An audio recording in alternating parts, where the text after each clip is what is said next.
तपाईले अमेरिकाको नागरिकता चाहिँ त्यागिसक्नु भएको हो? मैले त्यो लिएकै छैन, कसरी त्याग्नु? पिआर? त्यो त पिआर, अब त्यो पिआर यस्तो हो, अब अहिले त आई थिङ्क त्यो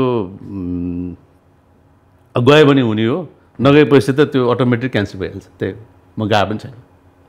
तपाईँको क्यान्सल भइसकेको हुनसक्छ? हुनसक्छ, मलाई चासै छैन, म जान्न। मैले भनेको छु म घुम्नु पनि आउँदिनँ भने।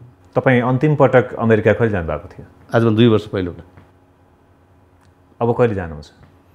अब काम भयो भने जान्छु, बिना काम जाँदिनँ। यस्तो कुनै कार्यक्रम भयो, केही नेपाली पनि थुप्रै हुनुहुन्छ उहाँहरू। तपाईँ भिजा लगाएर जानुहुन्छ कि पिआर कार्ड लिएर जानुहुन्छ? कार्ड भएपछि त भिजा चाहिँदैन नि त। भनेको तपाईँको कार्ड क्यान्सल भएको छैन? होइन, अब थाहा छैन, अब अहिले त यो पोलिसी स्ट्रङ छ, यो त पछि थाहा होला। त्यसको अपडेट लिनुभएको छैन? कि जरुरी छैन, त्यसको वास्ता छैन तपाईँलाई? मलाई अब म यो उमेरमा म आफ्नो देश छोडेर कहीँ जान्न। किनभने